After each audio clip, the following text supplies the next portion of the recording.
twinkling smiles. You arrive at the zenith, them sheets is ready, sleep between it. As keen as you can be, we have taped the tapestry. Or it's just your label, makes it for the make-believe. Single line on a cold vision on your prophets. Tear out your veins as a string and all of the copper into the socket. Crack rock for your shots with your fellow man's blood. We ain't even try to botch it, Assalamu alaikum wa rahmatullahi wa barakatuh, guys. Welcome back to another episode of the A.k.a. podcast. Now, since we've decided to post every 2 weeks, I bet a bunch of you are missing us a lot. Like, where's our favorite podcast in the entire world? We're back. We are back. Okay, we're back, and we're back for you. Today, I'm joined once more, of course, by my wonderful co-host, Ali Hamid Zaidi. By the grace of God, he hasn't quit yet. Please introduce yourself. Yes, I have not quit yet. This is Ali Hamid Zaidi, and I'm definitely not quitting this anytime soon. Thanks. Today, we're joined by a very special guest who, more than anything, is our friend and our brother. Ladies and gents, the gentleman, the rapper, the prodigy that needs no introduction, real Mark One, Farvez Afridi. Floor's yours, bro. Thank you. My name is Mark One. I'm an experimental artist, producer, engineer / everything. I just like making music, which doesn't fit any standards, but it fits my narrative. So yeah, I just make weird music, man. That's what else is there to say? Weird Fair music? enough. Nah. Fair enough. It's not just weird. It's also dense and, hair pulling. Like, why don't I get what this says sometimes? But, I love it. That's one of the reasons why I love it so much. Now, obviously, beyond the music, Farvez, you have a presence and you have a story to tell. So what I wanted to ask you, just to kick off, when did you move to Dubai and what was that like? Yeah, man. I've been in Dubai for almost all my life. Well, I moved around U.A.E, but starting 1 year I was in India, then 4 years in Abu Dhabi, 1 year in Sharjah, then 1 year back in India. Then the rest of my life I've been in Dubai since 2008. So 12 years a stretch. Nice. My family's watching Chakde right now downstairs. You know when he does the whole formation thing? Preeti say Komal say this, that. Sounds like a formative passing movement. Absolute madness. Right. So you've basically moved around the country, but you moved out of India at age 1. So you've basically been here all your life. Yeah. Right. Basically. That makes sense. Now, growing up in this environment, what was that like for you? I mean, I guess it was pretty much like how it was for everybody else growing up here, It's a very comfortable and a safe place. Obviously there are wishes and there are, this longing to stay here forever, but you cannot have that. So I guess that is always going to be in the back of your mind. Otherwise, it's one of the best places to be, Mm-hmm. But yeah, given that and then the whole identity crisis kids like us, third culture kids go through, it's a sweet place. It's the best place anybody can be, if you ask me. I get that sentiment, to be very honest. It's safe here. And you eventually build your own pack and it becomes really nice. Yeah. Takes a little bit of time to adjust, but then once you do, there's almost no troubles here. That's what I really like about it. Me and Ali were like born and raised here, so we're like right. Both my sisters are too, so yeah. Yeah. So basically, you've been here all your life, and I assume you started making music soon after moving, or when was that? I mean, moving back. How many years? I guess it was 3 years later after moving back in grade 5 to Dubai. Yeah, it was 3 years after moving back. I found rap music. Before that, I wanted to do, I wanted to sing and dance, but then puberty hit and I lost my voice. Oh, I was a huge Michael Jackson fan, but after puberty hit, all of that was super, super awkward. Then I found rap eventually and I just stuck to it. When did you find rap? It was 2012. Yeah, I listened to Eminem. It wasn't my first time somehow. First time I was not afraid and I wasn't a fan of it. But then I heard Love the Way You Lie. I was totally blown away. I was like, holy shit. Exactly. After listening to that song, it was a crazy feeling. And I always kind of chased it, stuck with it. Even I didn't think I would stick with rap music as much as I thought, as much as I did. So yeah, it's a surprise for everyone, but it's a pleasant surprise in a sense. For me, it was like the opposite thing. Love the Way You Lie was first, and then Not Afraid. Okay. That pretty much solidified my rap entry. Right. Yeah. Right. So like, after that, then this whole world came in with Tupac. Then there was Biggie, and then there was Busta Rhymes at one point. I mean, he was like one of the fastest rappers on the mainstream Oh yeah. market at that Oh yeah. Like when Look at Me Now came out, all the kids were going crazy. Damn, man. That was like a legendary level of song right there. Yeah. So talking about like, the feeling that you were, that feeling that dragged you towards rap. What was Yeah. it like? Tell us more about it. I mean, You first, said in fact it's quite interesting to point to the audience, by the way. So Mark has worked on a couple of projects with some really talented artists and producers here. A particular project that comes to mind is an album called A Little Bit of Everything with well, I would say top 3 producers in the region. His name's Andre Menezes, Andre Axel Menezes, and his album Little Bit About Everything. In the opening track, I heard you were sampled and also you rapped later, and you were saying something about a feeling that you've been chasing since 7th grade that was caused to you by hip hop. What was this feeling like? I mean, at first it was something about novelty. Like, this is a form of art that I never knew that existed. Yeah. But suddenly it wasn't even about the novelty of the art. It's about how accessible it was. Like, anybody could rap if they tried. Oh yeah. Like, singing, people often associate it with like natural talent, but rap music, especially in terms of voicing and whatnot, anybody could do it. It's why it remains to be a very competitive genre, because anybody could do it.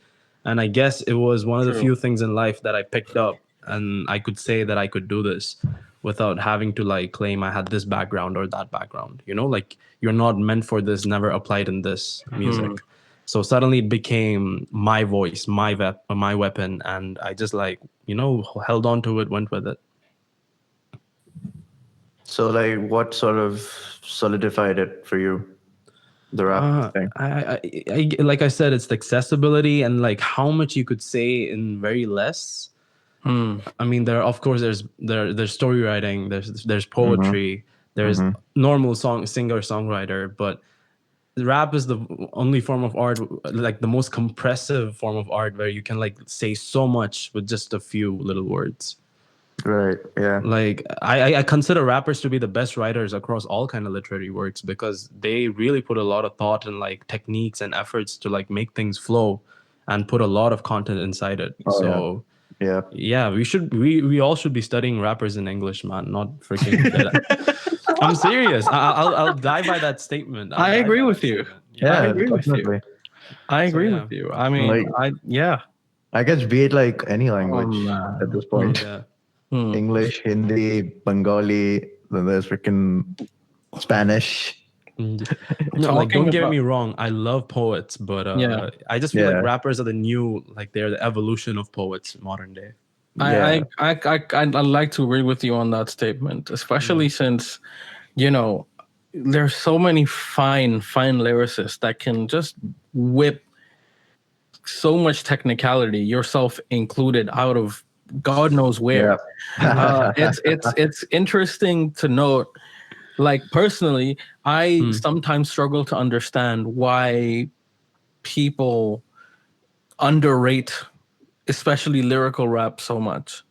There's just so much substance there, and you're missing out.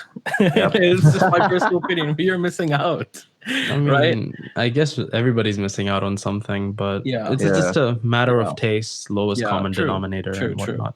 Obviously, yeah. True.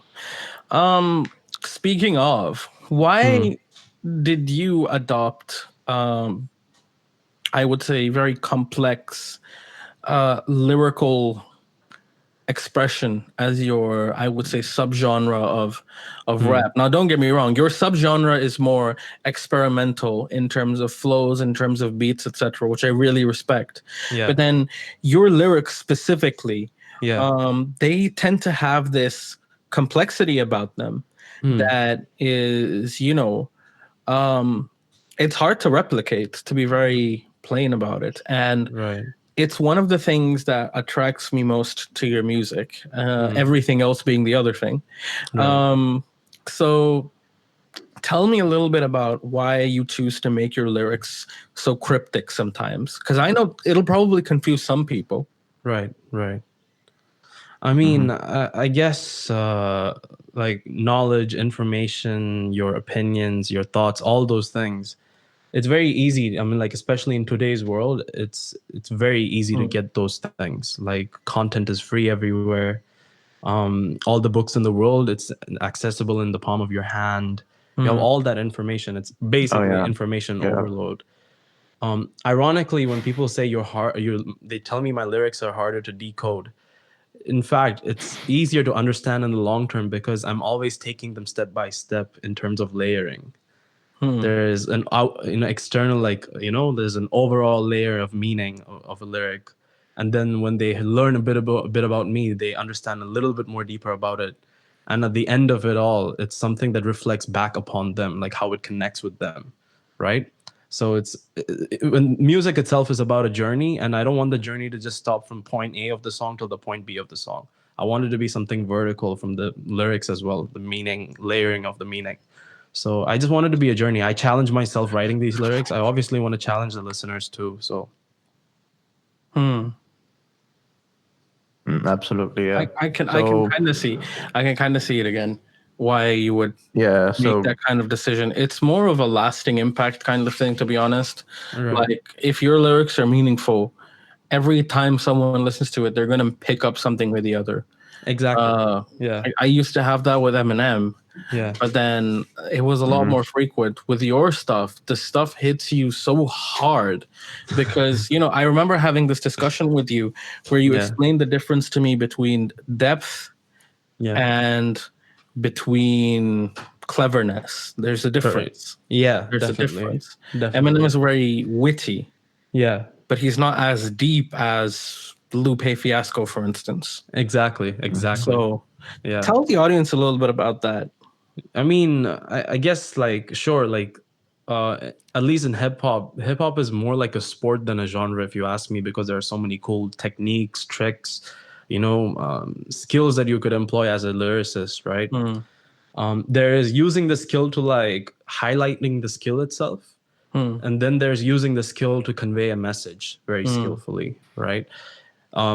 The school of Eminem type of rappers like Eminem, Logic, Hobson. I mean, no hate for those guys or whatever. They're all very skillful lyricists. They showcase their skill before like any message. So like the message is there to like support the skill. It's not the other way around. Right? But when it comes to artists like Aesop Rock, Lupe Fiasco, and Blue, and all these guys, Milo, and all those other rappers, for them the skill comes behind. It takes the second seat. First seat goes to the message or the story. So yeah, I would say that is kind of the distinction. I mean, it's like different cuisines of food, man. It's about preference at the end of the day. Do you want to like see fancy techniques and talents, or do you want to hear something delivered through these techniques? So that's totally up to the listener. Yeah, that's true. I mean, as someone who, admittedly basically grew up on Eminem and Yeah. no other rapper. No, that's totally no fine, other yeah. rapper. To make that transition Yeah. to when, the music makes you work for it. If that makes any sense. You get what I'm saying? Like Yeah, I have to work to fully grasp and decipher every layer of meaning. And sometimes there's even beauty in giving up and watching someone else do it, because you still learn something, right? Exactly. And I think with artists like Lupe and yourself, I'm putting you guys in the same boat, at least in terms of. I'm like, in terms of not. I don't want this humility from you. All right. nah, man. Your Lupe is like lyrical out of this galaxy, let alone like solar system, let alone this planet. He's out of this galaxy, and I'm still here on It's humble nice Earth. to see that you have such a profound idol. It's nice to see. I like Lupe for certain things, but when it comes to music and stuff like that, sure, like production, I wouldn't really call him my idol, but it's just taking the best parts of different artists. That's what I meant. Yeah, it's his execution with some of some of his lyrics. Yeah, yeah, I mean, he adds both depth and wittiness. yeah, How do you do that? It's like his lyrics are poetic, yeah, but then at the same time they're catchy. yeah. So that's I see yourself trying to strike the same balance with a lot of your music, and you Yeah. succeed to a very large degree. So it's nice to see that. It's nice to see that there's a very nice structure going on here of learning. Speaking of learning and idols, Yeah. just briefly coming into hip hop. Obviously, the first artist you probably heard was Eminem, correct? Yeah. Yes. Right. Okay. Yes. But then how did your tastes evolve? And who do you look up to most today?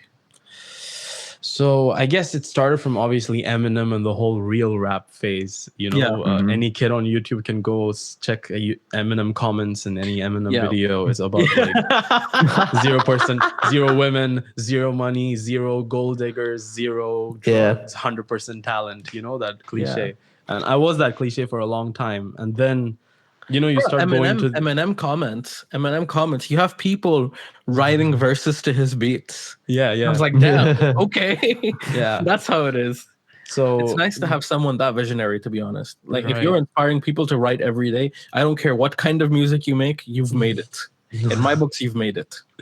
I mean, yeah, sure, there's Eminem. And then after like listening to Eminem, you look for like similar rappers or like the best rappers of all time. And then you often get this skewed old school friendly list. Yeah. Like there's always this idea amongst publications and like people like the best rap has gone. That's why golden age was the 90s. Yeah. So I also held that belief for a long time until I opened my mind up and started listening to Kendrick and a lot of like current gen artists. Yeah. Right. I mean, in early 2000, mid 2000s and stuff, and that stuff blew my mind. And then you realize the whole idea that the past was better than the future. I mean, current is it's just a matter of nostalgia, and it's a matter of fear of trying new things. And Kendrick was fantastic, and then it slowly moved on to like artists who are very futuristic. Like first I started from old school, then currently relevant, then I moved entirely into like futuristic artists. I became obsessed with the idea of being ahead of your time. So futuristic artists being like, well, MF Doom. I wouldn't call MF futuristic. He was definitely crazy for his time. Someone like, say, you know, Death Grips and JPEG Mafia. Heard that? Oh yeah, JPEG. I know JPEG. Right, I couldn't and get like, into his music. I tried very hard. It's difficult. It's an acquired taste. I'm not gonna lie. It's not even about that, to be honest. I was having this discussion with Casey. I have a hard time getting into old school music. It doesn't sound the same to me. I mean, it doesn't sound old school at all. No, he doesn't. He doesn't. I'm trying to draw a parallel where there's this particular, if I may use the term, paradigm that I've grown up in, where it's like, okay, Eminem and Eminem-like rappers, and then you have people who experiment with trap, and then you have people who experiment with other sounds, like yourself, like some producers are, and then you've got people like Giovanze. You know, there's the circle. Almost that's widening very, very, very slowly for myself that I've grown up in. And anything on the left end of the circle, old school, hardcore boom bap, very old sounds, and anything on the extreme right, JPEG Mafia, for instance, is hard for me to get into. You know, it's almost like the growth pattern of my music is cardioid. Don't worry, it'll turn to figure 8 or like hopefully super cardio. Super cardio, that's more narrow. Hopefully super cardio is narrow. Yeah. Hopefully it goes figure 8 one day. But what Casey said was, know what your opinion on this, he said that the production value isn't the same, and maybe that's why I'm having such a hard time, because it just sounds different. Now don't get me wrong, there are some old school songs that I cannot stop listening to, that I cannot stop up in my head to, like Living Proof from Bad Meets Evil. That's a very old school vibe to it. Yeah. But then at the same time, maybe it's because of Eminem and Royce that I like it. And I keep asking myself this question. So why is it so particularly difficult for some people to get into music that sounds so different? Is there a level of discomfort, separation? Because there's nothing wrong with the music. right? Yeah. I mean, definitely it challenges you. Anything that challenges you. The point of music or any other form of entertainment that's commonly understood is it's supposed to be a form of escapism or relaxation, right? But if you listen to music that is like totally challenging you, that's just more work, and people want to get away from work and they want to enjoy. So Yeah, obviously. in terms of like a short-term gratification, I mean, sure, definitely, and that's nothing wrong with that. I love, like, that kind of music too, like Playboy Cardi and Travis and all those folks. I would absolutely die for these guys. They're absolutely incredible. But if people have their mind blown when I tell this to them. They're like, wait, you like this stuff, like, Yeah. I mean, it comes back to the conversation about acquired taste, right? At the end of the day, it's like how you said, like, you can't get into old music or like JPEG Mafia, as you said. It's like, again, it's like acquired taste or For myself, personal, like, preference, I guess. Speaking again of preferences, Farvez, I'm gonna try to avoid putting you in too tight of a corner here, but I want you to explain to me one thing. Okay. Why experimental hip hop? Right. Why, like, I'm not trying to be mean here, but try and understand my intentions, right? Is it really that difficult to make music that a vast majority of people like? Right. And just make that kind of music. What made you think that, I want to do something different and potentially better in the future? What is this desire within you for creating your own sound? Can you explain that to me, please? I mean, if I said it was just purely out of like inspiration and purely my artistic spirit cannot be chained and stuff like that, that would be a lie. Right. Sure, there is a business motive to it, and that is to be unique, right? Yeah. That's my USP. I'm not gonna lie. That is my thing. But on the other right side brain, the creative side, I always liked art that challenges other art. It's not just about challenging the listener, but if a fellow artist looked at it, I want them to reevaluate their process entirely. Because every time I listen to a different artist, I do that to myself, and I feel like, take a taste of what I go through, and which means I'll end up I want to do things very differently, to a point where it fundamentally questions everything that is there about that genre or about that piece of art. The process. Like people say, like, you cannot mix it like that. You cannot sidechain this to this. That doesn't sound good. I'm like, who said that? Exactly. And every time I send my music to friends and whatnot, they're like, hey man, you need to change the mix on this. I guess it's all clear. I'm like, that's the point. It's supposed to be obscure. Exactly. So when you make people question their fundamental understanding of everything, they slowly, it's not just about being different. It's also about sharing a piece of that growth with other people. So, I mean, it comes down to, again, like, when you talk about experimenting with words, when you talk about experimenting with beats, when you talk about experimenting with your style, essentially, it's like, you can end up doing something really good, make a banger out of it, or you can just end up having something really shit and you would know it anyway. Because the response that you get from it would impact it anyway. Like, for example, if I were to write, go rap lyrical again in my poetry, people would be like, some people would go, oh, this is like really good shit. What are you doing? How are you doing this? Like, how are you experimenting? At the same time, there will be other people like, nah, this doesn't feel like you. Right. Exactly. Right. And at the end of the day, it's just like, man, like, I don't really care at this point. Like, I'm just doing me. Like, if you spoke to, I'd say 15, 16-year-old me when he started writing, he would give a shit. He would give a lot of shit about what the other said. Right. But 20, almost 21-year-old me would be like, nah, man, screw you. I don't care. I'm doing this for me. That's good. That's really great. So at the end of the day, just, I guess, I don't know why people have a problem with experimenting. I love the fact that people experiment with their stuff. I do. Like, if tomorrow Eminem came out with a pop single, I would be like, holy shit, what is this? Eminem comes out with pop singles all the time. Yeah, exactly. I was gonna say that. Yeah. I think he's the most pop-like rapper there is. Like, he's more pop than Macklemore at this point, sometimes. So, like I like what he used to do in the past. No, you know what? As soon as you said that, in my head, it just popped up like a collab that I never thought I'd think of in my life. Who? Eminem X Taylor Swift. I mean, it's not so far off. He's worked The with funny Ed thing is, Sheeran. the Yeah, funny he's thing working is, at he Sharon might pull though. it off. Yeah, Yeah. He actually would. Yeah, to be Yeah, he honest, actually Like a could pull it fave. off. I think it's just that he embraces his diversity, and yeah. you embrace your diversity.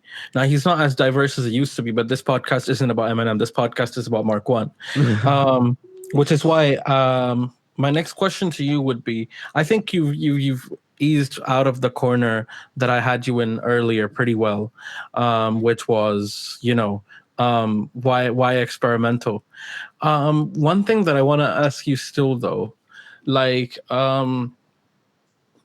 how would you answer? And I think you mentioned this, but tell the audience when someone like Giovanni, who's a very, very seasoned producer, who literally, in his own words, quote unquote, shits music when he's in the mood, Right. who literally produces so much that is both quality and quantity.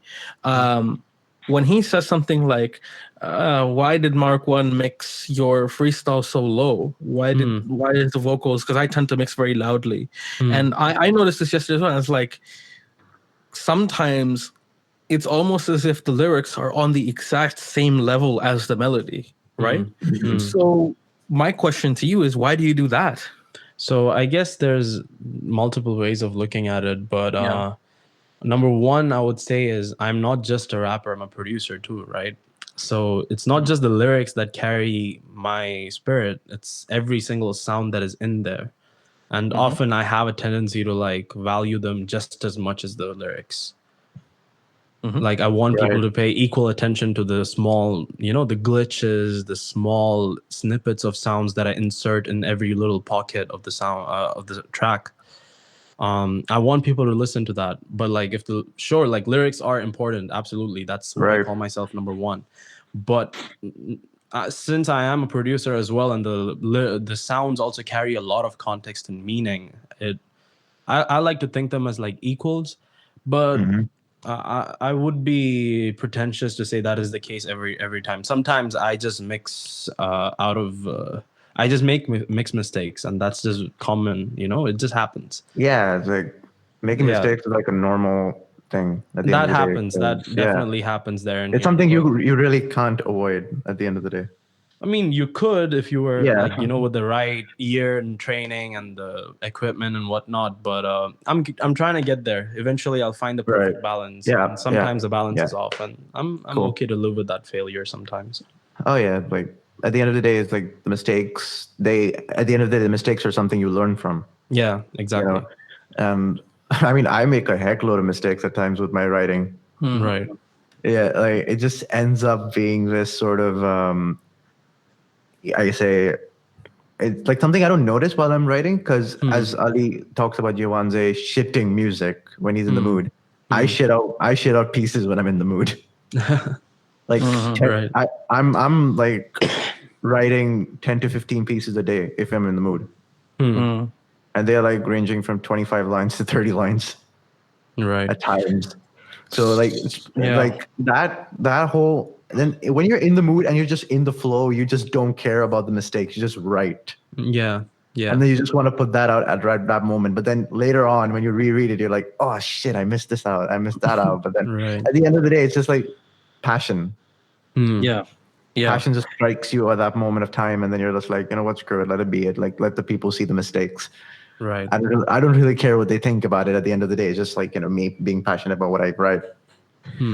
So essentially, Farvez, you see value in treating your vocals, from my understanding of what you just said. Yeah. You treat your vocals almost like another instrument. Yes, exactly. Right. Yeah. And so you wanted to complement the melody as opposed to use the melody.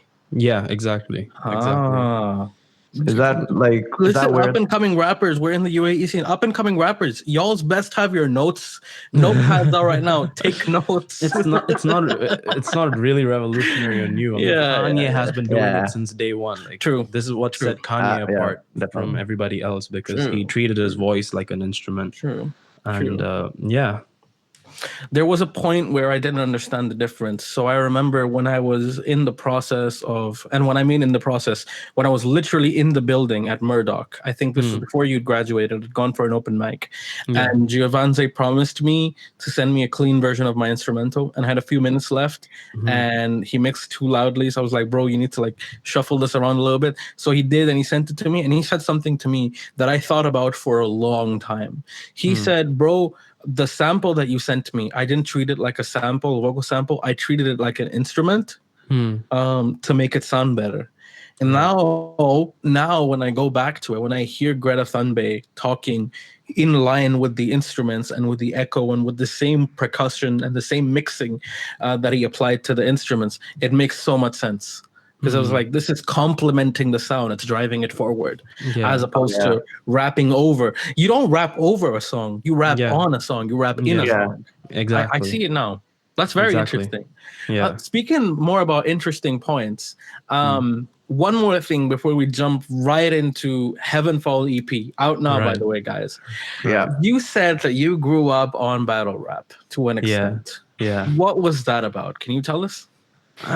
Like I said, you would often notice me using the word weapon when describing that feeling I tell you guys about in high school. Like I got from rap music. I mean, it was such a closest thing to a superpower. It's like you could challenge someone on something, and something I was able to win for once, you know? I feel you. And battle rap really forces people to be super witty, and like, remember I told you like content versus skill and them supporting each other. Battle rap is in the most extreme of skill. Like, sure, sometimes you could bring in disses that expose people and like it has some kind of a messaging or content. But if you notice, most battle rap, it's about as good training your skill can get. It forces you to be really witty. It forces you to, be quick on your feet. It's about like dissing and insulting someone else, but it's a good sport. It's a sport, and the sport part of rap is like really highlighted in that area. And if you notice, a lot of great rappers started out from battle rapping. Like Eminem himself, he's a monster of a battle rapper. And the whole punchline structures, battle rappers have the best punchlines after comedians, man. Oh yeah, that's true. For real, that's really true. That's really true. Yeah. So like, I think the improv skill comes into play. Like, it increases really much after you're battle rapping. Exactly. Also, something that some people might disagree with. I don't know if you noticed this when you were doing it, Farvez. When you're battle rapping, even if you don't know the guy, you get really emotionally involved. Like, when I say emotionally involved, like, it's almost like the lyrics are flowing through you. It's almost as if there's like some higher power driving words out of your mind and out of your mouth.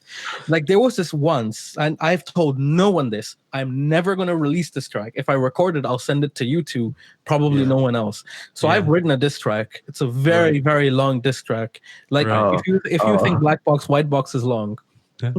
Ooh, okay. It's same ballpark. For our audience, I know exactly what he's talking about. He knows. I'm not gonna drop any names, right? Think of a sound a cow makes and then double it. Anyway, no, it's not a Doja Cat diss. What did I say? Shit. Anyway, no. Okay, I don't want this to get taken out of context. Okay, but let's put it this way. This diss track has been in the works for almost 3 years now, 4 years. I mean, it's done. I got done with it ages ago. I got done with it ages ago. I just never got around to recording it because I changed my mind about it. And I was like, fine, live and let live. But essentially, I wrote the bulk of that in a few minutes while walking from the bus stop to my house because I was just so pissed at the guy. I was out of my mind pissed at the guy at that particular moment, and stuff was flowing out. Like, this was the first time in my life where I, without even realizing it, was flowing on a consistent bar, flowing on a consistent rhythm, and rhyming multiple syllables at the same time, and I wasn't even trying. This was, I would say, my unlock as an artist, as a lyricist. So when you say that battle rap it's literally made Eminem the way he is, and it helped you sharpen and harness your skills. Yeah. I think that the emotional and the musical factor and the skill factor go hand in hand with an art like battle rap. Definitely. Because your mind is so focused on one goal, and Yeah. that one goal is to decimate. Right. And I think in a slightly messed up way, that's beautiful, if you ask me. In a slightly Right. messed up way.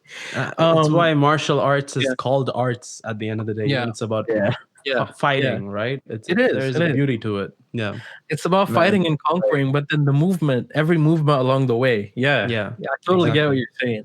This entire conversation about being real and like being emotional when you're writing and all that, like I just went back to reading my old pieces. Yeah, poets would definitely agree with this as well. Bro, Ali will know this. My old pieces, the one I used to write. Oh, bro, the amount of realism in them.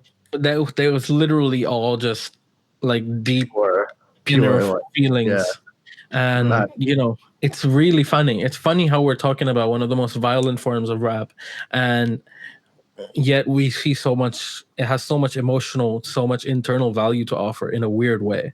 Even though a lot of the time it's just you kill the person in front of you.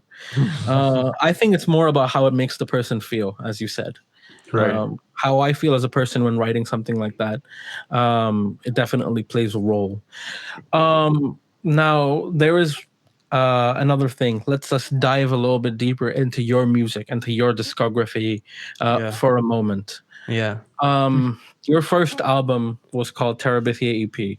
Yeah. And I'll be very honest with you. First time I heard that, didn't understand shit.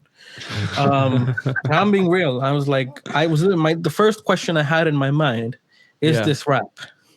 Right. Okay. But then I listened to it and had the decency to talk to you about it. And then I started to see each individual layer unfold and unravel till it reduced me to tears. I was like, wow, really? Yeah, it's a slow burn. And I think that's the value of understanding the context and where the artist is coming from. Tell us a little bit about Terabithia EP. How did that come about? Tell us the incident that took place that made you write such a, I would say, powerful tape. Anybody who has watched the film Bridge to Terabithia would know what that movie exactly is about.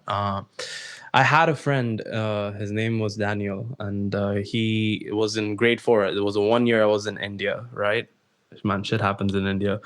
I lost him in an accident, and like I guess that was my first real loss that happened to me at such a young age. Like I've seen stuff go down, but I never really like felt lost like I did, like losing somebody you daily interact with.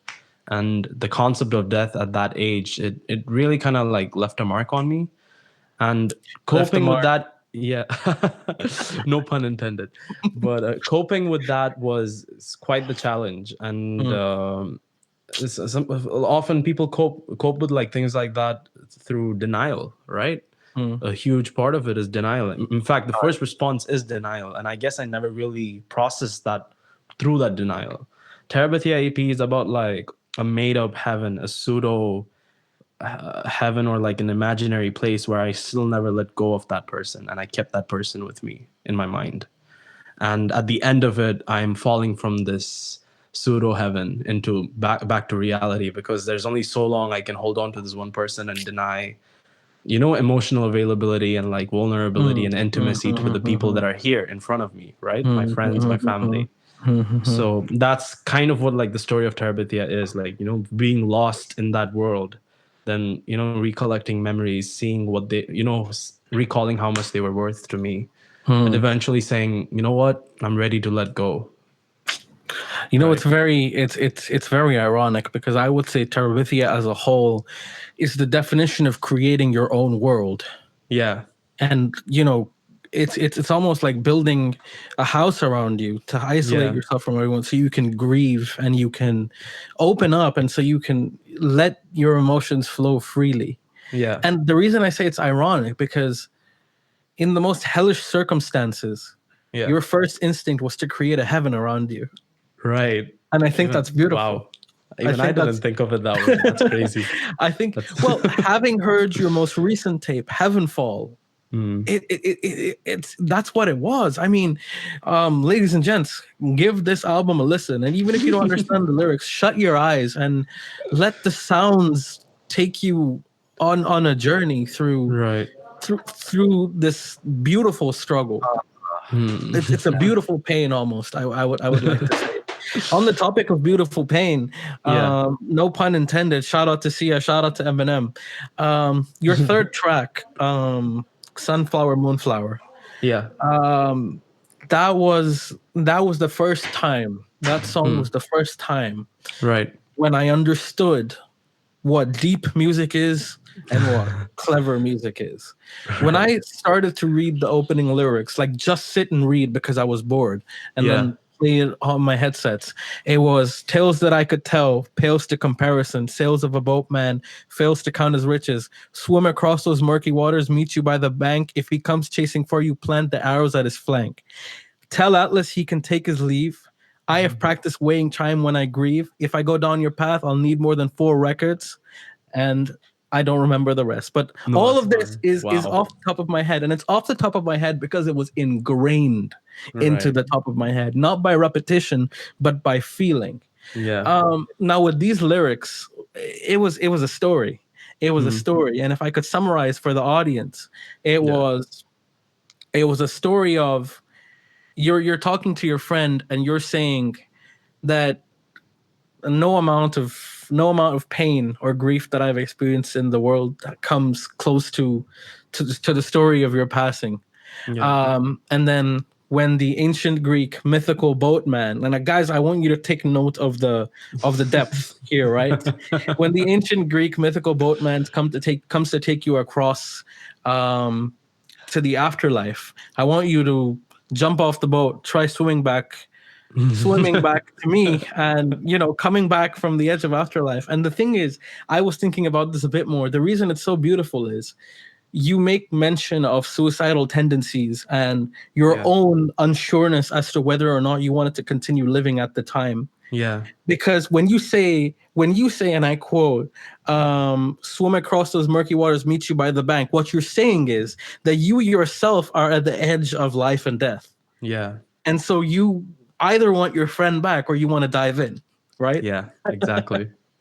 And it took me months to come to this conclusion, guys. Months.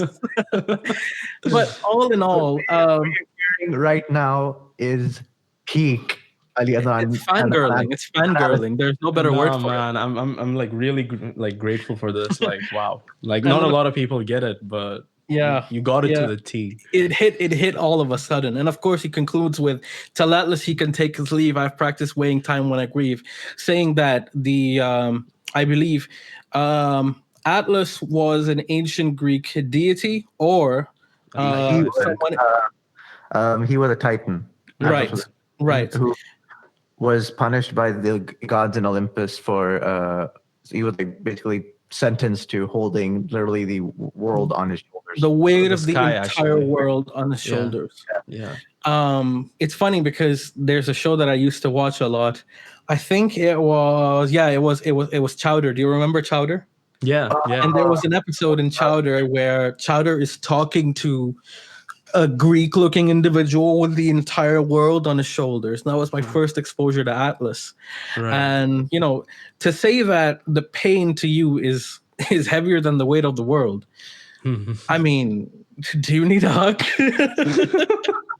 Man, people ask me all the time, are you okay after listening to music? It's amazing. I'm fine. It's amazing.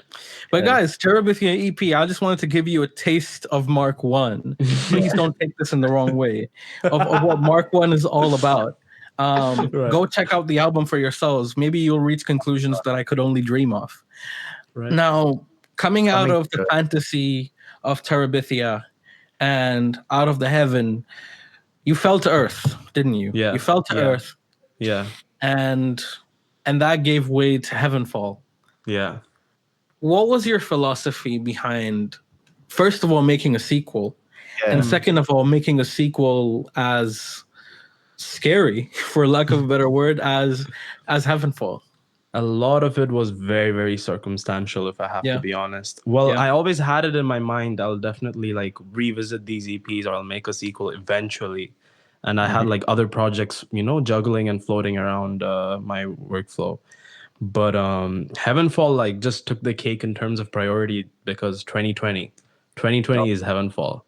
Like this year is basically the reason why I told myself, you know what, this EP needs to be written, made, and like heard by people like this year, because this year was one of the most challenging years for all of humanity in a sense, right? Like, sure, I've had bad years before, and like at least knowing I'm the only one that's in pain and everybody else is like kind of doing okay, it gives you hope. Like, sure, eventually you'll be better, or like it's at least they're not suffering. But this is the year where like I was kind of okay. Everybody else around you was suffering, like, lost jobs, people dying in COVID, some political issue or something or the other, the shitty economy. Like seeing all that collective suffering around you, it just it leaves, it definitely like messes a person up. And for me, it was about, the point of Mark 1 is about honesty and hope. That's like the two words I would use to describe Mark 1, Project Mark. And when is a better time to give those two things, if not now? And Heavenfall was like the perfect medium to like give those two things. So, and especially like Terabithia was 2019, and it was exactly during that EP I did find closure, and I found myself like, growing up into an adult. Like, technically we've been adult for 4 years, but we really become an adult when you're thrown into the job market, when you're no longer with your peers and whatnot every single day, and stuff like that. And I happen to have all that experience in 2020. So it was definitely a feeling of falling from heaven into like the reality of earth, and the reality of 2020 especially. So I wanted to just give voice to like that collective suffering, and then give my perspective on how do we go about it. Man, like when I heard the EP, I told you this already, I think. Yeah, I told you, like, I was in tears at the end of it. I was like, what the hell, man? This was heavy. It was heavy because it's all like true, because 2020 has been a shit year. Yeah. But I think it's like at the end of the day, I want to like give out hope here, because 2020 was essentially the year that I guess developed me. Right. Exactly. Yeah. It's not going to be the same for everyone. Let like, obviously putting into perspective, not going to be the same for everyone. 2020 can be a great year. 2020 can be a mediocre year. Right. Or it can go to absolute shit for you. But for me, it was like top level development, human development. Right. No, same. Absolutely, it's the same. Because even like when making sorry, it's okay. No one was expecting like 2020 to be this shit. Exactly. Let's be honest. Yeah. Everyone was like, "Oh, 2020 is our year," or 2020 we're going to be different human beings. 2020 we're going to do this. New decade. Yeah. Exactly. Yeah. And then Kobe, number one. Sorry, right there. Then it's just when Corona, then that. It's like dominoes literally falling, but for like the bad sense, not the satisfying sense. Right. Exactly. Farvez, you were saying? So speaking of development, that's definitely a strong point what Ali Hamid mentioned. Like that's kind of the central theme of like growth being induced by just pain and suffering. And I even mentioned in one of my posts before the release of Heavenfall. Ironically, despite this album sounding super gnarly and difficult on the ears and like, very distorted and harsh, the word hope and, finding meaning and like those kind of words kept showing up over and over. Right. And most of the time it wasn't by intent. It's just like every time I wrote it, they just kept appearing on the, my phone. I write it on my phone, right? I don't use pen and paper now, but they just kept appearing no matter what. And like off of the keyboard? Yeah, I mean, not just like that. It's just like I have a process where I just let myself loose and I just like throw a bunch of words at a wall. And the word hope happened, like it was the one word that just kept happening to repeat over and over. And exactly. It forces you to like, it forces the best out of you, a difficult year. And this is the best I can do through my music. That was kind of the point. And a lot of criticism that people did have criticisms for Terabithia, that it was just me talking to another person, like a person that none of them like really know. It was me being in my own world. I'm like, okay, fair enough. Here's Heavenfall. I'm talking directly to you, the listener, every single time. Right. So yeah. Man, it was like, Guys, by the way, for nice Easter egg, don't reverse track 2. Thank you. Don't do it. Don't do it. The real message of Heavenfall can be found by reversing track 2. No, I mean, No spoilers. No spoilers. No, that's definitely gonna make people reverse track too. Yes. While not mentioning what the actual thing is, there is a definite context behind it. Yeah. I can like let you guys in on it without exactly telling the people what we are actually talking about. Yes, the please. context is like it might sound weird, but like the Terran is about the earth talking to people. Like look at all the things you have done, Terran. Like look at all the things you have done. Right? The name And itself is like Earth. yeah, exactly. Right. You're just like, one of those muddlings basically. Yeah. And there is a sort of a sexual tension, if that makes sense. Like especially like when you talk about Greek mythology and like when you talk about all those kind of things, there was Gaia and there was chaos and how like everything was born out of it. The idea of like sexual tension and like things being born out of other. Right. But sometimes the dark reality of it, like it was born out of no choice. There was no choice. It was eventually, meant to be born out of this way. Right. Like screw it all up, human. Like go for it. And that's kind of like the intent, not the intent, like the context behind that sample reversed. It sounds very dirty in first listen, but if you go through some of the lyrics and you go through a lot of the verses over and over, you realize like you're screwing the earth up. Exactly. Literally. If honestly speaking, if with a mature interpretation, it can literally be one of two things for me. One, it could just be like the person speaking to 2020 saying, and then it could be the earth saying to us. Yeah. Right? Yeah, you're right. And you guys are gonna have to reverse it to find out, man. I love creating this kind of weird tension. They're like, just say the lyric, god damn it. No, we're gonna get messages after this. Oh, you better send us the damn sample, bro. I'm not sending you the sample. Go listen to the music. Go stream it. Stream revenue. Diving straight in. Yeah, honestly, driving straight into track 2. To be honest, it wasn't that hard to understand because it was scary and it was real and it was shit. This is what we're doing to the earth. This is what we're doing on the earth. Yeah. Right? Yeah. It's if I could really ask you individually about lyrics. So first of all, one thing that immediately caught my eye, the first lyric of the first verse was Kenneth Copeland smiles, you have arrived. Why Kenneth Copeland?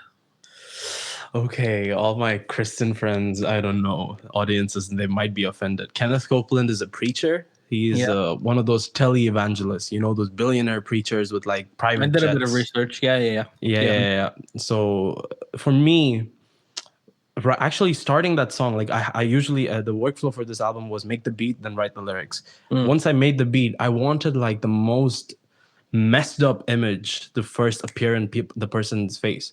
Like a person's mind when they read the lyric, right? And sure, I could have gone with something gnarly like blood and guts and like all those kind of things, but I don't want to be cliche. I wanted to have like a very human element, but I still wanted it to be messed up.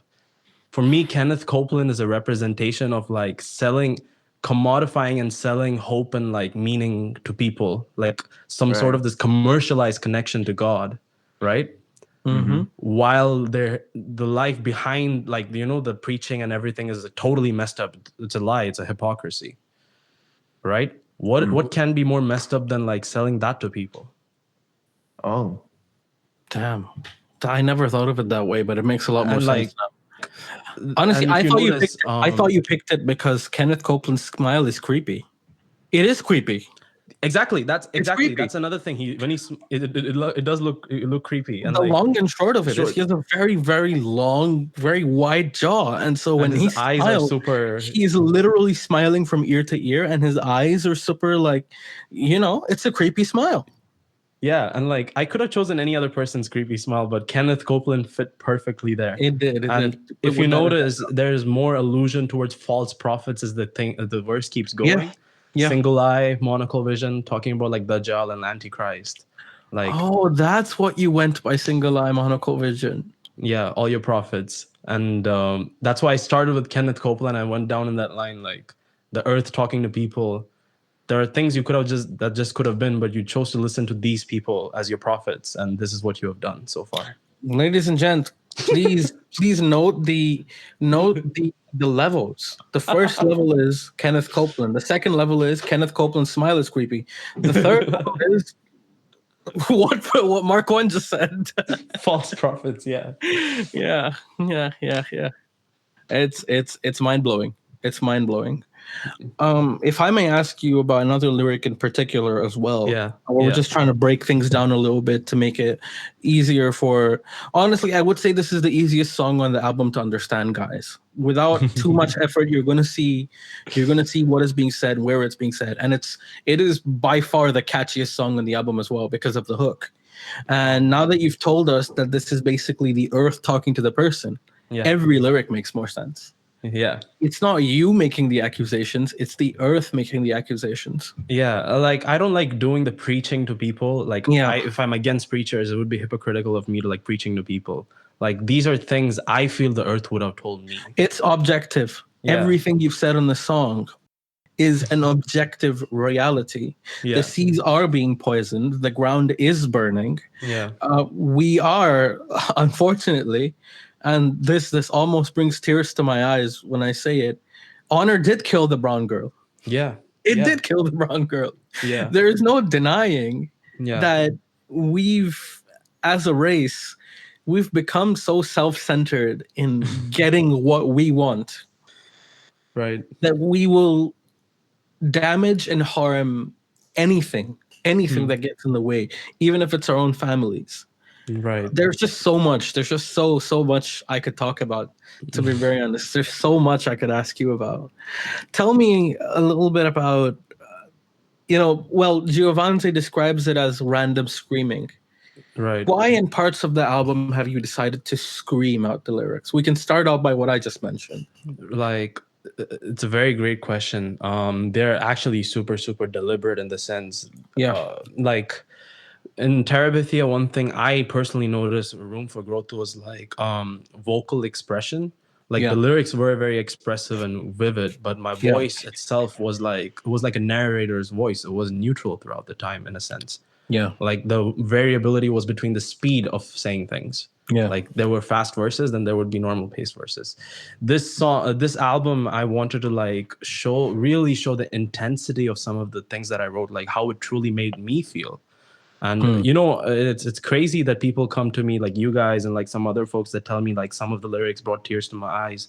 Those same things were like making me cry when I wrote them, like especially when I was recording them. Like I legit felt like my eyes tearing up, and I was like, why? Like it's the depth of how much it affects me and makes me feel. So like honor killed the brown girl, blood drenched world, blood drenched burl, would you ever come around world? Like that line, it when I wrote it, it literally echoed in my own head for like days, and every time I woke up. And I just wanted to like maybe that, replicate that echo and just like put it out there. Like this is how I hear it. You hear it the same way. And that applies to a lot of lyrics in the album. That entire third verse is very interesting because it's almost like each verse is thematic. The first verse, you're talking about false prophets. You're talking about capitalism. Capitalism, exactly. milking us their blood. You're talking about this is a lyric that I found interesting. Tear out your veins, that string and all of the copper into the socket, crack rock, fill your shots with your fellow man's blood. Because what are you? There's at least three things you're trying to get at here. A little bit about these particular lyrics. I don't want to talk about this. I want to let you talk about it.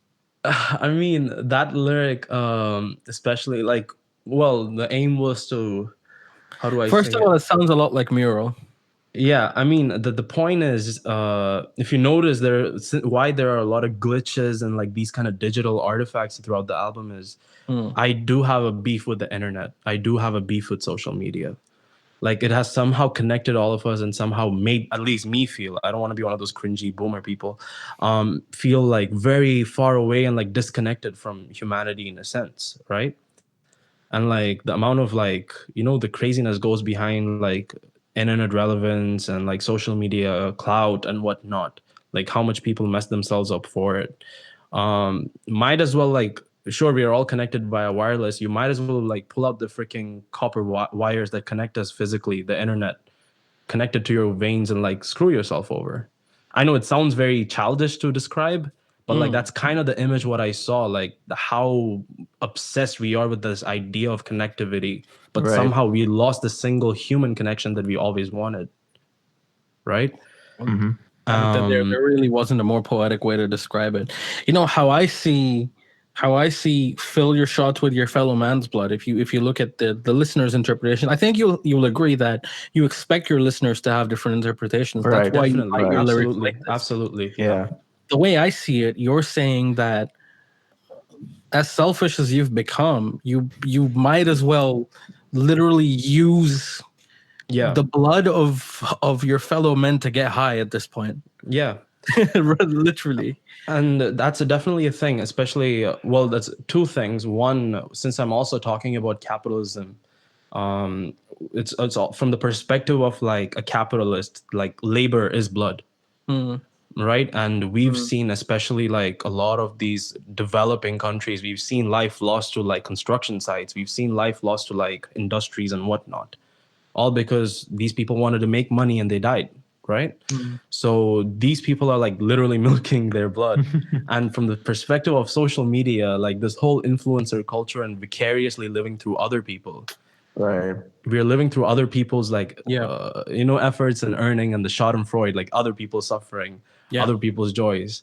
It scares me how indifferent we've become to it, to be honest. Exactly. Like things don't move me as much anymore. I'll be the first to admit.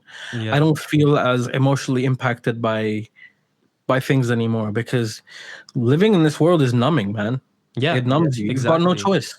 You've got no choice. Some people use drugs. Some people, they're just so affected that they're done feeling. They're like, okay. Yeah. And it's not even that you want to accept it. It's just you don't know how to feel anymore. Yeah. You see all this. Yeah, you don't see any other choice. Yeah.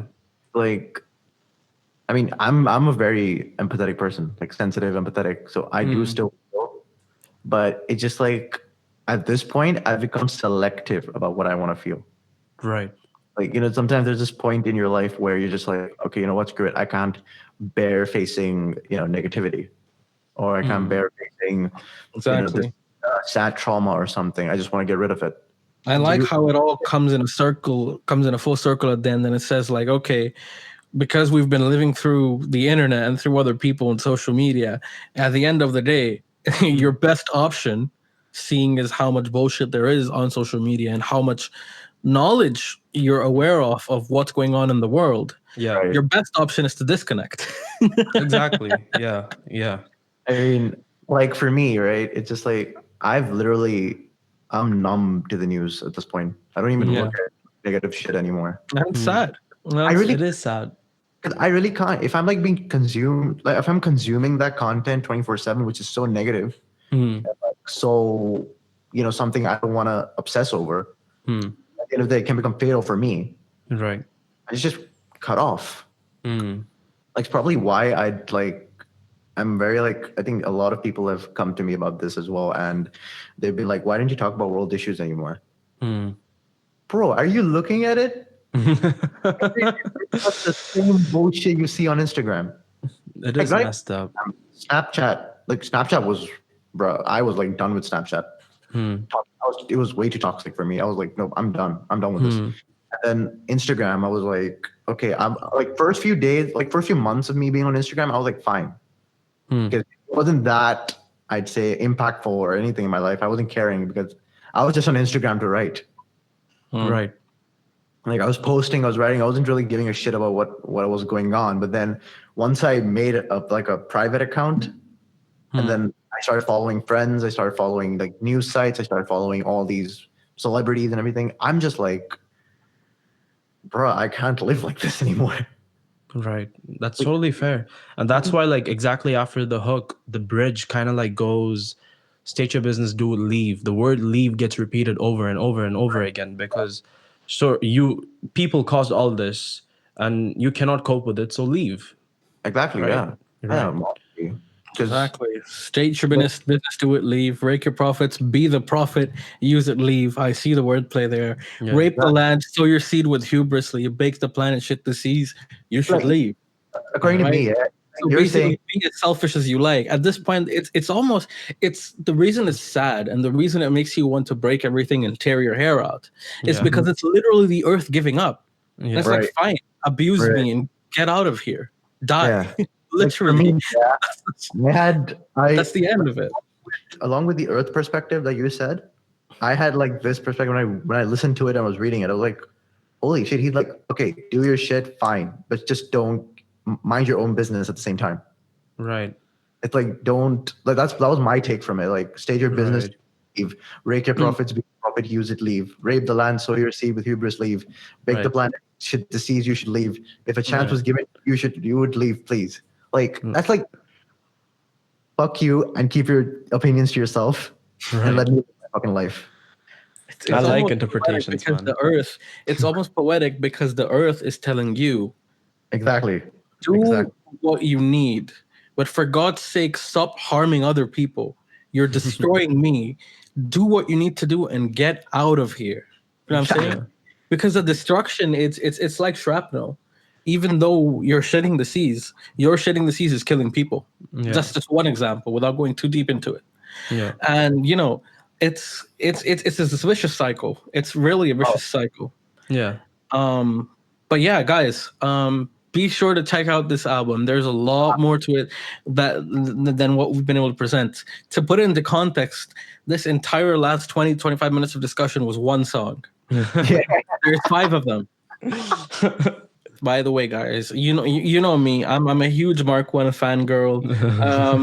Ali Ham's a big fan. If you guys want to talk about all things Mark 1, drop me a DM on my main. Drop us a DM on the profile. I don't care. We can talk about it. I can ask Mark your questions and get back to you. I'm really, really humble, guys. It's amazing.